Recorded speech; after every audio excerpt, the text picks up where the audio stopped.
Wapenzi watazamaji, tunaendelea na kipindi hiki maalum cha maadhimisho ya miaka 30 ya VETA. Wengi wanaona miaka hii 30 ya VETA, lakini si wengi wanajua imetokea wapi. Sasa naomba tuwaonyeshe VETA ilikotoka, na hapa mbele yangu nao wakurugenzi wakuu wastaafu wa VETA, na ni mara chache sana kwa taasisi za umma kupata wakurugenzi wakuu wastaafu kama nyinyi. Mpaka leo tuko pamoja. Tukianza kwa mama, ujitambulisha kidogo jina, alafu tuambie VETA yako ilikuwa ni ya lini na ilikuwaje ukilinganisha na hii VETA unayoiona leo ya miaka 30. Jina langu ni Bernadetta Ndunguru. Mimi nilifanya kazi kama mkurugenzi wa mafunzo, na kwangu mimi ni mwanzilishi VETA ilivyoundwa mwaka ule wa mwaka 1900.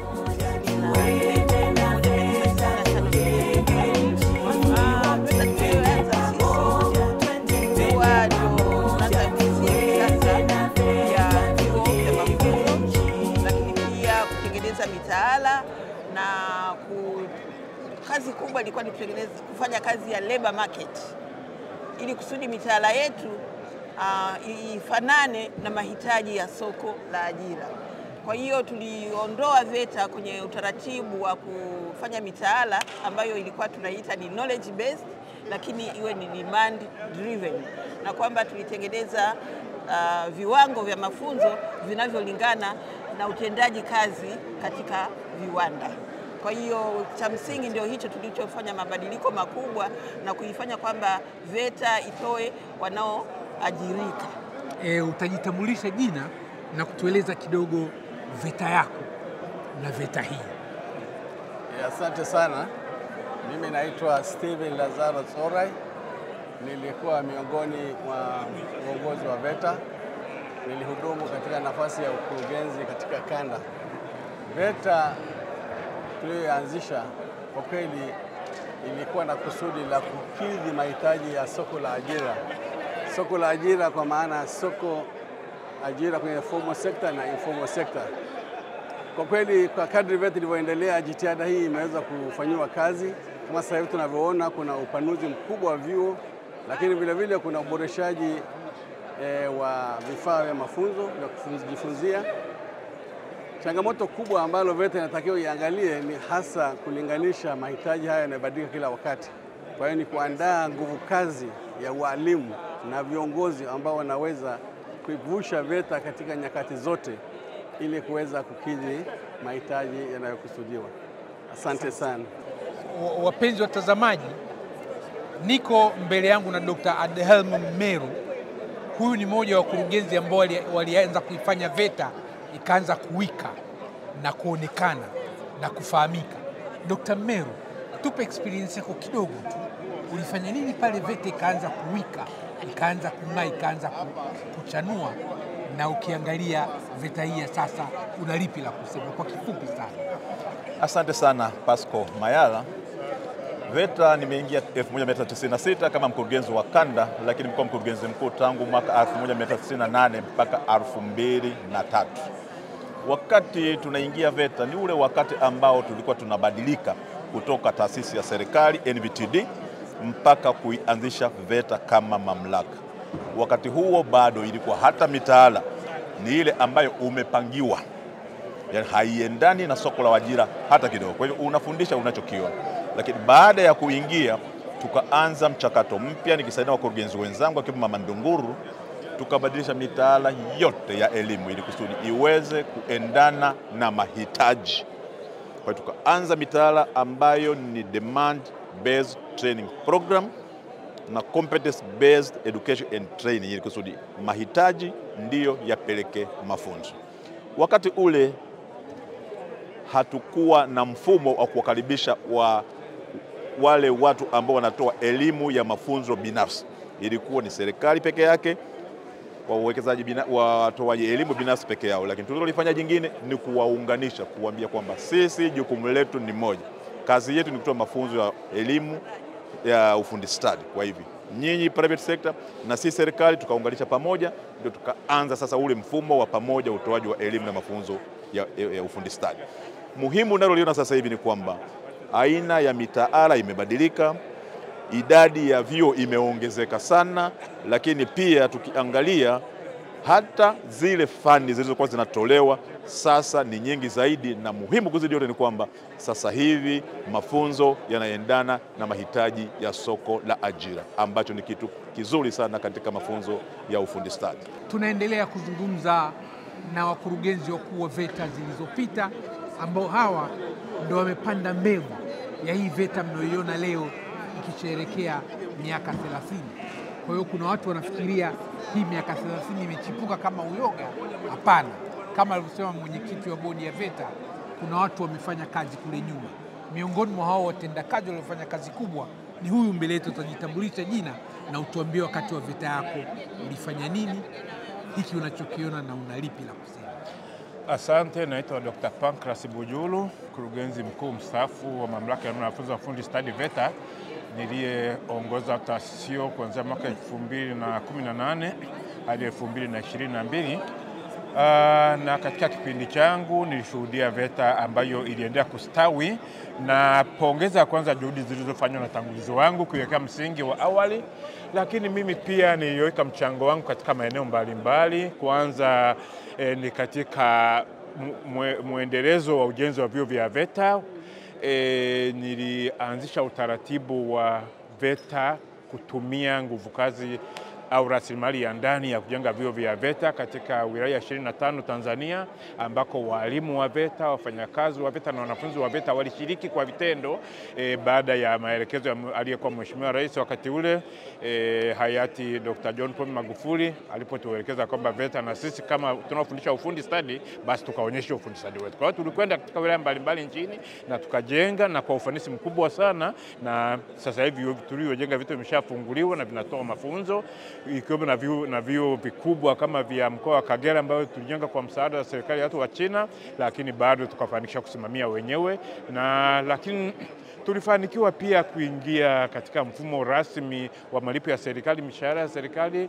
Tulifanikiwa pia kuanza kutumia rasmi lugha ya Kiswahili katika mawasiliano yetu, vikao vya bodi, vya kamati za bodi, nyaraka za mawasiliano, lakini tulifanikiwa pia kutimiza agizo la serikali la kuhamia makao makuu Dodoma kutoka Chang'ombe, na mambo mengine mengi ambayo tuliyafanya, ikiwa ni pamoja na kufanya jamii itambue umuhimu wa VETA. Ndio hapo VETA iliposhamiri, na mpaka sasa unasikia imefikia hatua mpaka ya wahitimu kwenda kupata ujuzi na umahiri huko VETA ili waweze kuendesha shughuli zao za kibiashara, lakini pia waweze kuajiriwa na kuajirika, lakini pia na kutambua stadi za watu mbalimbali ambao walikuwa hawajapita katika mafunzo rasmi, lakini wamepata ujuzi kwa njia mbalimbali katika utaratibu wa wanagenzi kupitia ofisi ya Waziri Mkuu, kazi, ajira na wenye ulemavu, ambako tulitambua watu wengi na wote wakarasimishwa na wakaweza kukopesheka kuanzisha biashara zao. Na sasa hivi tunatamba kwamba tuna wataalamu wengi wanaofanya shughuli za uzalishaji za ufundi mitaani kutokana na juhudi tulizofanya. Mbele yangu tuna Engineer Zebadia Moshi, ambaye yeye sasa katika ile VETA yake ndio kulitokea mapinduzi makubwa. Mnaiona hii VETA sasa ambayo inang'aa. Labda tukija kwako Engineer Zebadia Moshi, ulipoingia VETA ulikutaje? Wakati unaondoka uliachaje? Ulifanya nini kikubwa VETA ikaibuka, ikainuka, ikang'ara, na sasa hiki unachokiona unajisikia? Nashukuru sana. Mimi kama ulivyosema, naitwa Zebadia Moshi, engineer. Nimekaa VETA toka 2005 mpaka 2016, miaka 10 kama mkurugenzi mkuu wa VETA. Mambo matatu ningependa kuzungumza. Moja ni VETA niliyoikuta, tulikuwa ndio tunaanza mtaala unaoita competence based training, na huu mtaala ni ule unaomfundisha mwanafunzi zaidi kwa vitendo aelewe ili aweze kutenda. Kwa hiyo tulijitahidi, mtaala huu ukaanza kuingia na hatimaye ukapokelewa, na sasa ndio unatumika na hata vyuo vikuu ndio wanatumia mtaala huu pia. Jambo la pili ni upanuzi wa vyuo. Nilipokuwa VETA tuliandaa mpango wa upanuzi wa vyuo kuanzia vyuo vya mkoa, vyuo vya wilaya na hata huko mbeleni vyuo vya tarafa. Lakini kipindi changu nilifanya nilikamilisha zoezi la ujenzi wa vyuo katika kila mkoa, katika ile mikoa iliyokuwepo. Mikoa iliyokuja mipya niliondoka sasa, nikaachia wenzangu wanakamilisha ujenzi. Kwa hiyo tulikuwa na mikoa karibu 26 tayari imeshakamilishwa. Jambo lingine ambalo la kumbukumbu nzuri ni mahusiano ya VETA na waajiri. Ili mafunzo ya VETA yaweze kuwa na mantiki, lazima yaendane na mahitaji ya waajiri. Kwa hiyo tulianza ushirikiano na waajiri, ndio maana tukawa na waajiri wale ambao wako kwenye eneo la kuchimba madini kule Bulyanhulu, North Mara, Geita Gold Mine, wakatumia vyuo vyetu vya Moshi, vya Mwanza na Shinyanga kwa ajili ya kufundisha wanafunzi wanaweza kufanya kazi mgodini. Chuo cha Mtwara na Lindi kikahusiana na wale waliokuwa wawekezaji kwenye eneo la gesi, petroleum na gesi kule kusini, ili wanafunzi wapate mafunzo ya kwenda kuhudumu katika maeneo haya. Nafurahi kuona kwamba VETA ya leo miaka kadhaa baadaye inaendeleza yale tuliyoyaweka kama msingi wa VETA. Asante sana. Asante sana. Nashukuru sana. Na wapenzi watazamaji, ni wape tu habari njema ya Injinia Zebadia Moshi. Ni wakati wa kipindi chake kampuni ya PPR ndio iliingia kuanza kufanya kazi za VETA. Kitendo cha kwamba tunaendelea mpaka leo, na maana wewe ni mtu wa baraka. Nashukuru sana. Asante Pascal. Asante sana. Asante. Thank you. Tunaendelea kupokea mrejesho wa uzinduzi wa hii miaka 30 ya VETA, na miongoni mwa watu ambao ni instrumento kubwa katika VETA ni mwenyekiti wa bodi ya wakurugenzi ya VETA, Profesa Sifuni Mchome. Profesa Mchome, kwanza nilikuona kwenye ile video jongefu, alafu sasa hivi nikakuona ukizungumza hapa, na sasa hivi nazungumza na wewe. Kwa vile tumeishazindua, na lipi la kusema sasa kutupa mrejesho kidogo huu uzinduzi wetu wa leo wa maadhimisho ya miaka 30 ya VETA? La kwanza kabisa ambalo napenda niseme, nimefurahi sana. Nimefurahi kwa sababu kwanza mahudhurio ni mazuri na uzinduzi umefanyika kwa namna ambayo ni nzuri sana, na watu wamezungumza mambo mazuri kuhusu taasisi yetu hii na kuhusu mfumo huu wa ufundi stadi ambao umeanza miaka mingi iliyopita kama hotuba ya waziri mkuu ilivyoonyesha, kwa sababu ufundi stadi ulianza zamani sana, lakini ndani ya serikali baada ya uhuru ulianza na ile idara, na baadaye polepole VETA imekuja, na mwisho wa safari sasa tunasherehekea miaka 50, tunasherehekea miaka 30, kwa maana kuna mtoto amekuwa na kijana amekuwa, baada ya kuwa kijana basi amekuwa mtu mzima na anafanya kazi mbalimbali. Kwa nini ninasema haya kwa namna hiyo? Ninasema kwa namna hiyo kwa sababu VETA inatoa fursa kwa watu wote. VETA haibagui, ni watu wote, mwanamke kwa mwanaume, mwenye umri mkubwa kwa mwenye umri mdogo, aliyesoma na ambaye hajasoma, aliyejifunza kitu kikubwa labda cha aina fulani hata kurusha rocket na ambaye hajajifunza. Kila mtu ana fursa ya kuja VETA kwa sababu mbalimbali. Kwa mfano, mimi mwanasheria, labda sijui kuendesha gari. VETA kuna masomo ya jinsi ya kuendesha gari. Mimi mwanasheria, natamani kushona nguo, sina ujuzi wa kushona nguo. VETA hizo fursa zipo. Mimi mwanasheria, natamani nijue hata kuweka balbu nyumbani pale siku zikileta tatizo. VETA ina hiyo opportunity. Natamani siku moja niwe labda mtu fulani anayeshona nguo kwa namna ya ubora au kusimamia tu biashara yangu. VETA inatoa hiyo fursa. Sasa katika kauli mbiu tulioiweka na kama ulivyoiona pale, ni fursa kama nyingine tu zozote ambazo zipo katika jamii na ambazo tunaweza kuzitumia. Na bahati nzuri fursa hizo wengine wamezitumia.